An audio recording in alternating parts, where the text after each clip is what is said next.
MP వేం నరేందర్ రెడ్డి ఏకగ్రీవంగా ఎన్నిక నియామక పత్రము అందించిన అధికారులు అభిషేక్ సింఘ్వి తెలంగాణ నుంచి రెండోసారి తెలంగాణ సంస్థలు ఢిల్లీలో వినిపిస్తామని వేం నరేందర్ రెడ్డి అయితే చెప్పారు. మరి తెలంగాణ ముఖ్యమంత్రికి అత్యంత సన్నిహితుడైన వేం నరేందర్ రెడ్డి రాజ్యాంగ సభ్యుడు అయ్యారు. 1.5 దశాబ్దం తర్వాత పదవి దక్కడంతో ఎంపీ సాబ్ అంటూ అభిమానులు అనుచరులు ఆనందోత్సాహాన్ని చాటారు. తెలంగాణ నుంచి రాజ్యసభకు అభిషేక్ మను సింఘ్వి వేం నరేందర్ రెడ్డిలు ఏకగ్రీవంగా ఎన్నికవడం అయితే జరిగింది. ఇక రెండోసారి ఎంపీగా సింఘ్వి ఎంపీగా అయ్యారు. అభిషేక్ మనోజ్ సింఘ్వి దేశంలో అత్యంత సీనియర్ న్యాయవాదుల్లో ఒకరు. ఏఐసిసి కోటా కింద తెలంగాణ నుంచి మరొకసారి ఆయనకు కాంగ్రెస్ అవకాశం కల్పించింది. వేం నరేందర్ రెడ్డితో ముఖ్యమంత్రి రేవంత్ రెడ్డికి అత్యంత సన్నిహిత సంబంధాలు ఉన్నాయి. దీంతో వేం నరేందర్ రెడ్డి రాజ్యసభ ఎంపీ పదవి రావడానికి ముఖ్యమంత్రి ప్రధాన కారణమన్న చర్చ సర్వత్రా అయితే జరుగుతుంది. ఇక రాజ్యసభ సభ్యులుగా ఎన్నికైన అందరివాడు, అదేవిధంగా కార్యదక్షుడు, గౌరవ ముఖ్యమంత్రులు రేవంత్ రెడ్డి గారి ఆత్మీయ మిత్రుడు, స్ఫూర్తి ప్రదాత వేం నరేందర్ రెడ్డి గారికి హృదయపూర్వక శుభాకాంక్షలని Adilabad Congress party assembly incharge Kandi Srinivasa Reddy అయితే శుభాకాంక్షలు తెలపడం కూడా ప్రచురించారు. ఇక తదుపరి చూద్దాం. రాష్ట్రంలో నడుస్తుంది కాంగ్రెస్ పాలన, మజ్లిస్ పాలన.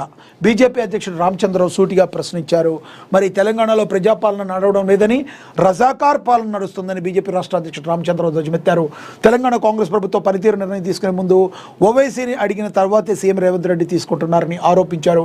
కాంగ్రెస్ ప్రభుత్వంలో తెలంగాణ పరిపాలనలో ఓవైసీ చేతుల్లో ఉందా అంటూ ప్రశ్నించారు మరి రామచంద్రరావు.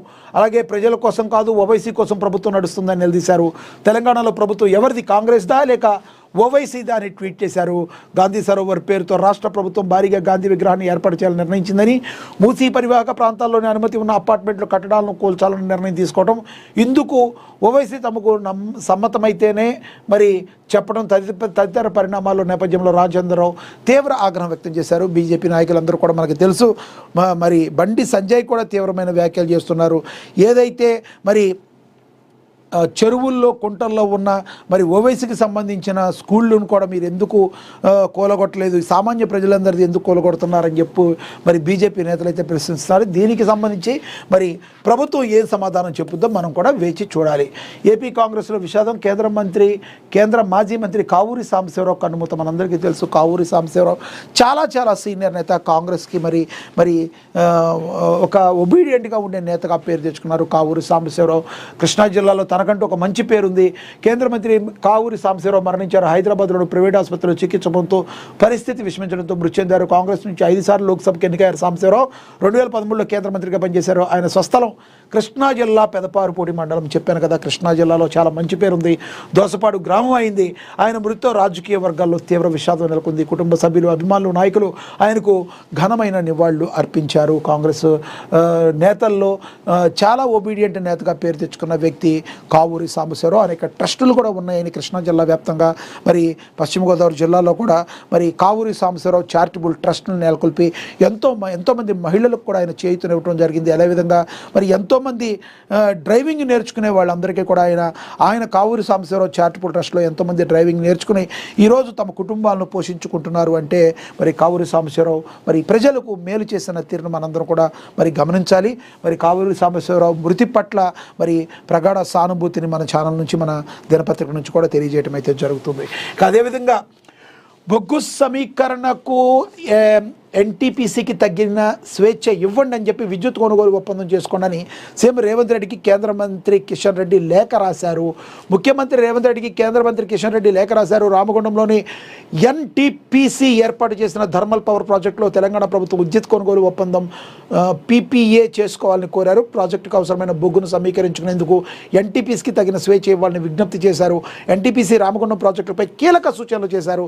సెకండ్ ఫేజ్లో భాగంగా ఎన్టీపీసీ రామగుండం ఏర్పాటు చేయనున్న 3x 800 మెగావాట్ల థర్మల్ పవర్ ప్రాజెక్టుతో తెలంగాణ ప్రభుత్వం పీపీఏ చేసుకోవాలని సూచించారు. 5x 800 మెగావాట్ల ప్రాజెక్టుకు అవసరమైన బొగ్గును సమీకరించుకోవడంలో ఎన్టీపీపీకి తగిన స్వేచ్ఛ ఇవ్వాలని ఆయన విజ్ఞప్తి చేయడం అయితే జరిగింది. చూడాలి రాష్ట్ర ప్రభుత్వం ఏ రకంగా రియాక్ట్ అవుతుందో మనం కూడా చూడాలి. ఇక బెంగళూరులో హోటళ్లు బంద్, యుద్ధం ఆగేదాకా ఇంతే. మనం కూడా దీని గురించి కూడా చదువుకున్నాం. ఆరోగ్యమే మహాభాగ్యం, వ్యాయామమే రక్షణ కవచం. నల్గొండ జిల్లాలో ఉత్సాహంగా 5K రన్ జెండా ఊపి ప్రారంభించారు. మేయర్ బుర్రి చైతన్య ప్రభుత్వ పథకాలను సద్వినియోగం చేసుకోవాలని కలెక్టర్ బి చంద్రశేఖర్ తెలిపినట్లుగా కూడా ప్రచురించారు.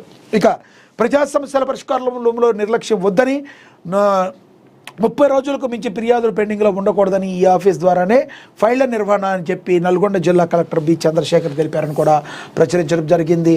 అదేవిధంగా మణుగూరులో ప్రజాపాలన ప్రగతి ప్రణాళికలో భాగంగా మణుగూరులో అవగాహన ర్యాలీ నిర్వహించారు. నీటి పొదుపు చేద్దాం, మొక్కలను పెంచుదాం మణుగూరు మున్సిపల్ కమిషనర్ ప్రసాద్ తెలియజేశారు. ఇక ఘన వ్యర్థాల నిర్వహణ వల్ల పర్యావరణ కాలుష్యం తగ్గుతుందని మరి బోర్గం పహాడ్ మరి సర్పంచ్ కుంజా కొండమ్మ తెలియజేసినట్టుగా ప్రచురించారు. ఇక నల్గొండ సెంట్రల్ లైటింగ్ను ప్రారంభించారు మేయర్ బుర్రి చైతన్య శ్రీనివాసరెడ్డి అని కూడా ప్రచురించారు.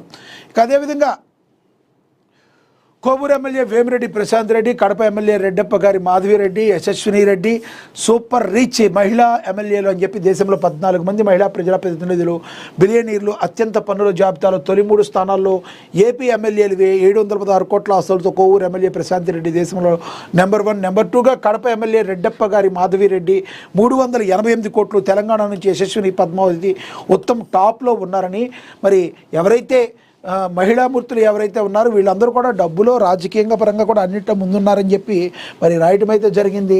ఏదైతే రాజకీయ విశ్లేషకుల యొక్క అభిప్రాయం గురించి కూడా మరి ఎవరైతే మరి తమ మహిళా దినోత్సవం సందర్భంగా మరి ఇన్స్పైరబుల్గా ఉండి వేరే మహిళలు కూడా ఇన్స్పైరబుల్గా ఉన్న వాళ్ళందరి గురించి కూడా మరి దీని గురించి ప్రచురించడం జరిగింది. ఇక ఉపాధి కూలీలకు ఆటో సౌకర్యం, సామాజిక సేవలో దూసుకుపోతున్న రాంబాబు, సామాజిక కార్యకర్త తెలగమళ్ళ రాంబాబుకు ప్రశంసలు. మరి బోధలో ఉన్న గ్రామ ప్రజలకు ఆహ్వానం, కరువు పనికి ఆటో ఫ్రీ అని చెప్పి మరి నడుపుతున్నాడు.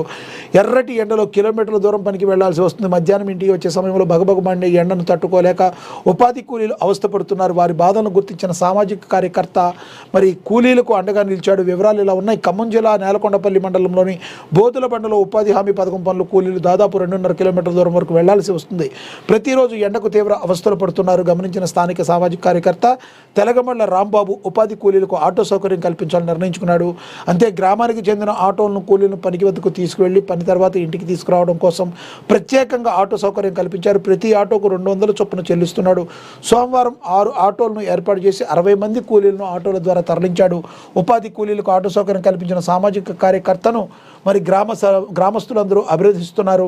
గ్రామంలో అనేక సేవా కార్యక్రమాలు చేపడుతూ తనకంటూ ప్రత్యేక స్థానాన్ని సంపాదించుకుంటున్నారు. రాంబాబు ఇలాంటి వ్యక్తులు మరి అందరూ కూడా సేవాభావం కలిగిన ఉన్న వాళ్ళు ఎంతోమందికి ఇన్స్పైరబుల్గా ఉంటారు. రాంబాబుకు మనందరం కూడా మరి విషెస్ అయితే చెప్పాలి.